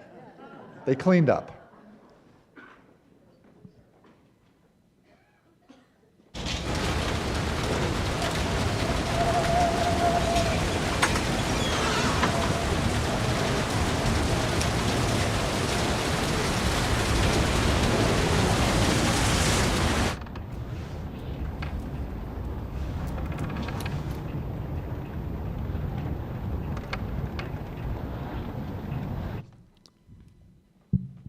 I just want to say these are still photographs that are just incredible. There's Yeah. several times you can stop and have just a beautiful still shot. How about that winter light? I mean, we've been talking about using available light, which the filmmakers had to do, and this is when it seems to not be a challenge, but a gift. I'll get this one, you get that one. I'm not sure exactly if I can pinpoint why, but I feel like in this moment, specifically with the lighting, I felt like I knew what was going to happen at the end of this film. I knew that I don't know if everyone's seen the movie, but I think we can spoil it. Okay, well the mom dies. What? And I feel like maybe it's like specifically the lighting from the window, maybe there's some form of like beyond or heaven or something that's like being foreshadowed through that. Yeah, I kind of wanted to offer two clarifications on two things that were brought up. One thing, they didn't pick up their junk with them because they care about the environment. They pick up their junk because they're going to sell the metal scraps and all of the other things. So it's not because they care for the environment. And second of all, school season does not start in the winter, it starts the same time that it starts in the US, which is late August, early September. So I would assume that they didn't move because of going to school. And I would kind of question also the possibility of these kids to attend Macedonian schools, because I don't know, I'm not 100% sure if they can speak fluent Macedonian, but most of the schools in Macedonia are going to be in Macedonian, and I don't think they would be very accommodating to people who don't speak Macedonian. So yeah. Thank you very much. All right, we can get back to not liking them at all.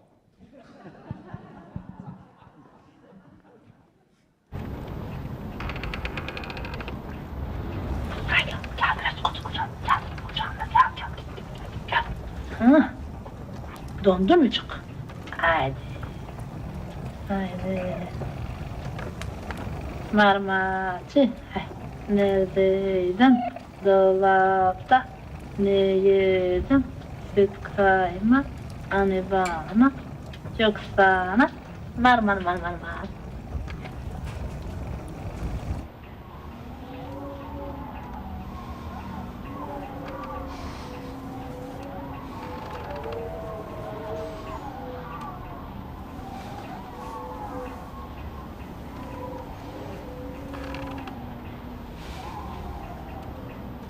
Stop. Just a quick comment. We've got all these sounds being put in of the wind blowing and all that, but if you notice the candle, it's not moving at all, and that house sure doesn't look very windproof. Okay.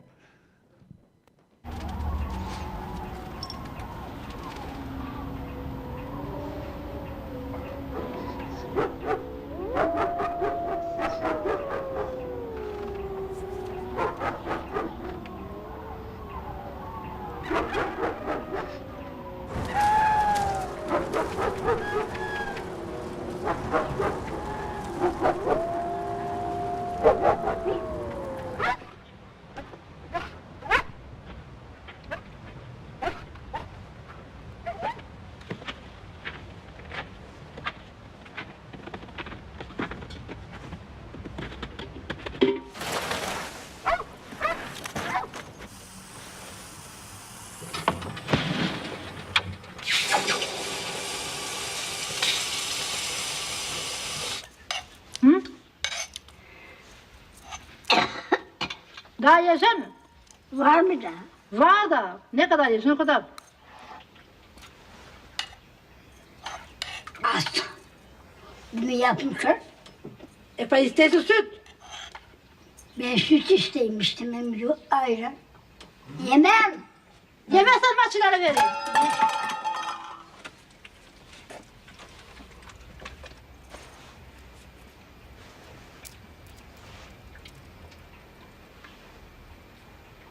Stop. Does anyone know what iron is? What are they eating? I think someone probably does.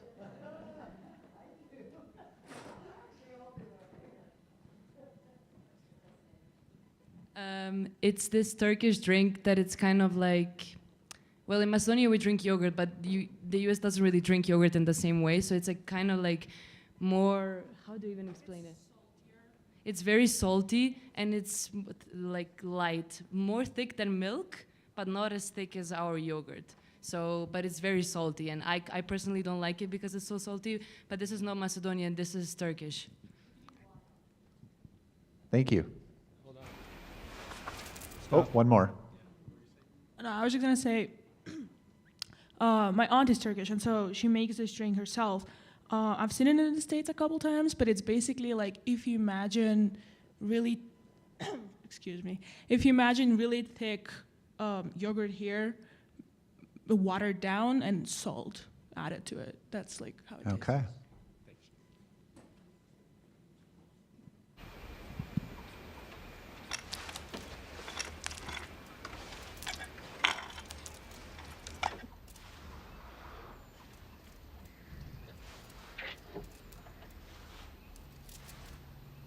İster misin gelsin ilk yaz? Ne? İlk yaz. Hı? İlk yaz gelsin mi? İster misin gelsin? Ha. İlk yaz var. Ha. Gelsin Mülayim. Var mı var? Gelecek. Nerede geçti kız? Stop. So we are running out of time, but I do want to quickly share this because the issue of translation has come up a couple of times. And this was fascinating. This came from a Q&A that was at the International Documentary Association with the filmmakers, and IndieWire wrote about this. So the co-directors didn't speak Turkish, and we've kind of touched on that already, and Hatice does. So they did an early edit of this film on mute, having no idea for most of the footage what the people in it were saying. And it's just kind of an insane way to work, it seems to me. Maybe speaks to some of the choices we've been considering, you know, how much they relied on the imagery and allowed the imagery to express it. So they were working with translators while they were editing, and that's how they did begin to finally get to understand some of the dialogue. But their first edit, and I should note the editor here is, and I feel really bad because I know I'm going to get this name wrong, and people will know I do, but Atanas Georgiev. That first edit by the editor was done on mute. And so one of the co-directors, Luzimir Stefanov, said this about getting those translations when they finally did, after having all their footage.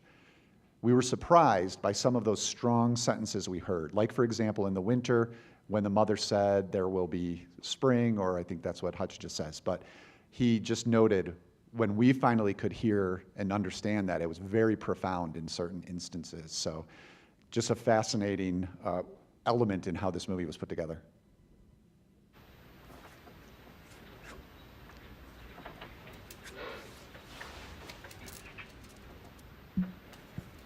Stop.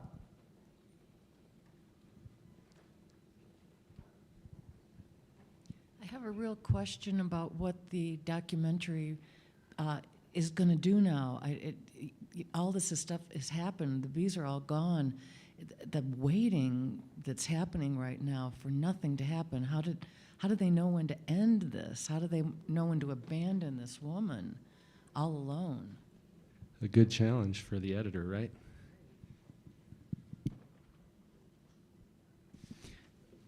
You were talking about the translation, and I was waiting to ask this for our out-of-town guests. Does the accent that they're using, the language, their word choice suggest anything to you? Does it have a tone of being wise or clever or dumb, or what color does it have in terms of, yeah? You want to try? They're speaking Turkish. I don't speak Turkish. Do you speak Turkish? Okay, she speaks a little bit, so I wouldn't be able to answer because. But when they speak Macedonian with the guy who comes to buy, it just Macedonia, even though it's very small, it has many dialects because it's situated between 5 different countries. So each region absorbs from the country that it's closest to. So I could definitely tell more emotion from them speaking, but when they're speaking, not really, because I don't understand them. Yeah, I can speak a little bit about that. As I mentioned, my aunt is Turkish, so I have some connection to Turkish people and Turkish families and customs. And I definitely say that way of speaking slowly and just having a lot of time between answers that you can see Hatice does a lot. She takes her time and she thinks. I don't know if that's necessarily a Turkish thing, but I have noticed it at elders doing that very often. And it definitely alludes to wisdom in a way. So at least while I was watching this movie, I would always pick up on that. Even when she was speaking to the son of the neighbors in that one scene in the fire, at some point it seemed like she was not going to answer, but she just really took her time really long to say what she wanted to say because she picks her words really well.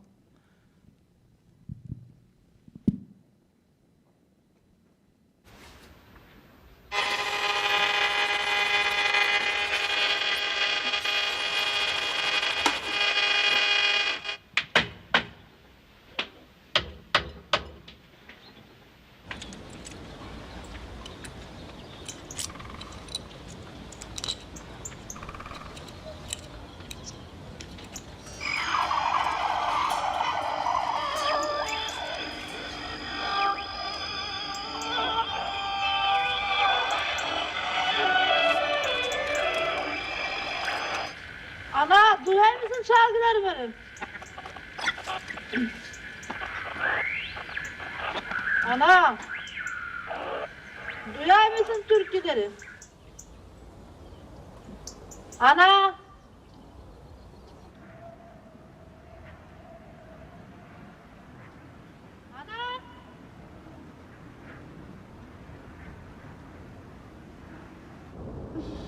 Benim kapıdan yeniydim, bana nasıl söyleyeyim.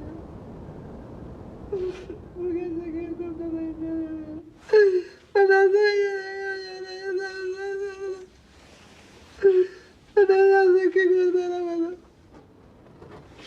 Kendimi de attım ama ben sonra seni yapacağını bırakmadım. Stop. Just a little note on the right side, not only 2 candles, but the mirror reflecting one of them. Yeah, and this is maybe a point where it can address the question at the front about the filmmaker's choice to handle this. And it turns out that her mother died after the 3 years of filming was complete. So the filmmakers had left, and they were in the advanced stage of editing, they said. This comes from that Doc NYC interview I mentioned earlier. Hatice actually called them as her mother was fading, and she did, however, die before they could get there. We've talked about how it's, you know, very remote. So who went? I think, let me look here. Yes, one of the directors, Luzimir Stefanov, went with one of the cinematographers. So very bare bones crew went. She did die while they were on their way, and there was family there when they arrived who were upset that they had come with cameras. But Hatice did insist that she wanted this to be part of the film, and so they were invited in. And for Stefanov, the co-director, said, you know, this was the most difficult part of filming. But another glimpse into how, you know, the real life chronology dictated what ends up on screen and how.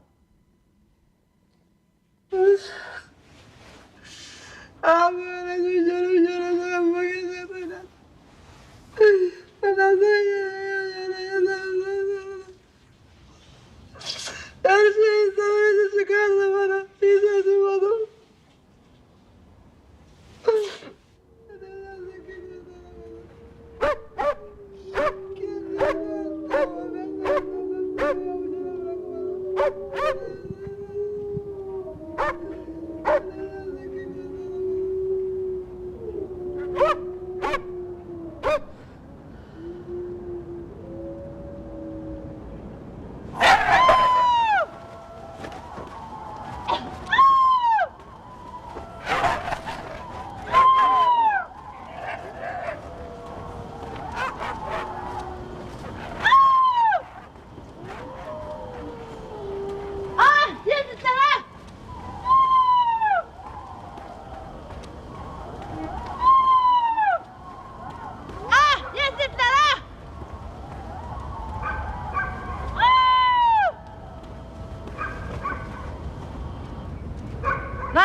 Stop. Yeah, thank you as you're heading out. Really appreciated the context and the comments you offered. So thanks again.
Ay şimdi dur. Ay. Şimdi durdun mu? Ha? Haydi, haydi sana. Hadi, hadi. Nasıl? Gel, gel, gel, gel, gel, gel. Hadi sana, hadi sana. Ha? Hadi gel, gel, gel, gel buraya. Hadi.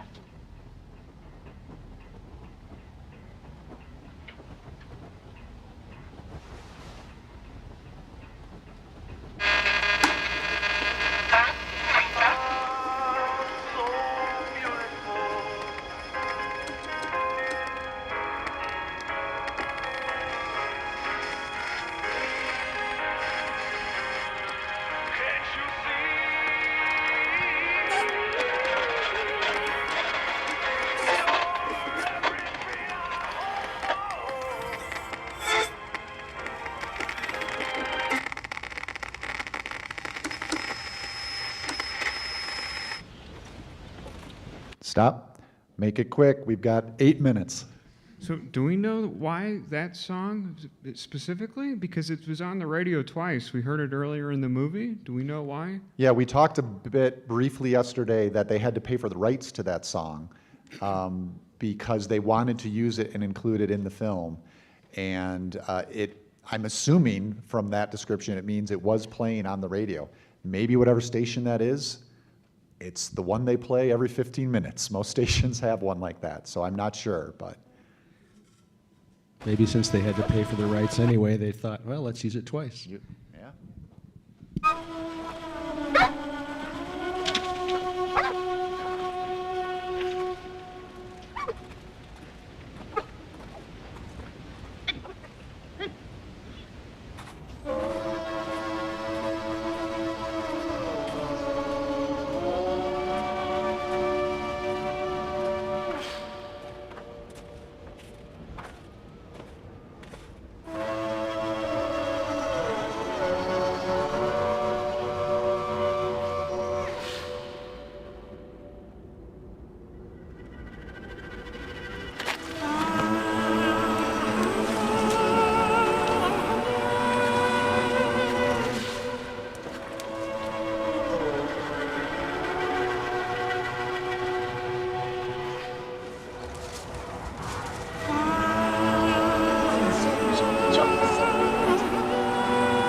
Stop. So there was a question raised about how do you end this? And music is one way. So we didn't hear this music except at the beginning and now at the end, and nowhere else in the film.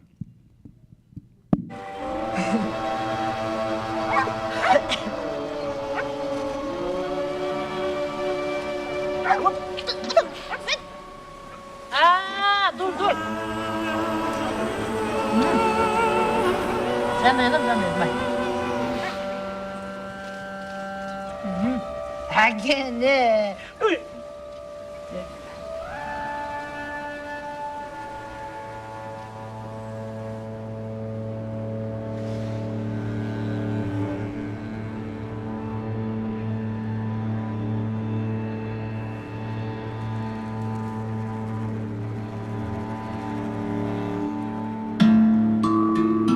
All right, well, it is 5:55, which means we did it. Nice work, nicely done. So just a few more things. Maybe we can try to bring the lights up here. There's some strings left, I think. You know, what happened after filmmaking is another common question. And don't know everything. You can go ahead and stop it. That's probably good for the film. But in that Filmmaker Magazine interview, there was this from the co-directors. Hatice, they said, and I believe they used the proceeds from the film, so some of the profits. Hatice was, they helped her buy a new house in the closest, more populated village. So she did move, found some sort of community, it sounds like, with the filmmakers' help. She was also very active in the tour for the film and gave interviews, came to the States, came to film festivals and stuff like that. As for the Sam family, so this is the quote, let's see. The family got a car that they wanted and needed so badly. Witnessing the emotions on the children's faces as we did this and hearing Hatice tell us, "You are the family I never had," is what we are most proud of when thinking of Honeyland. So, nice to hear, but also does relate to this question we've been exploring for the past couple days in terms of the subject and filmmaker relationship, right? And as the co-director said, each filmmaker is going to make different choices depending on where they're at, what they experience, and the like. So we did well. We didn't do well enough where we have a long time for Q&A or more discussion. I feel bad about that, but I think we had some great conversation anyway along the way. So let me say thank you to David, who ran the DVD player, and Ray, who ran it yesterday, and all the tech support we got for pulling this off. As you can see, it's a little bit of a complicated procedure, so let's give them a round of applause. Thank you also to Jamie Kreutz, our producer, for running the mic. And yeah, really, thanks to all of you. I've been doing this for a couple of years now, and this was good conversation and comment, stands up with what we've had in other years. So you guys were awesome. Again, my name is Josh Larson, and you can follow my work on faith and pop culture at Think Christian. We have a Think Christian podcast as well. You can also hear me on the Film Spotting podcast, which is for a more general mainstream film audience. And yeah, Jamie was kind enough to mention my first book, Movies Are Prayers. That's available now. Later this year, I'll have my second one out, which is Fear Not, A Christian Appreciation of Horror. So if that intrigues you in any way, look for that later on. Coming at Halloween. We hope it better.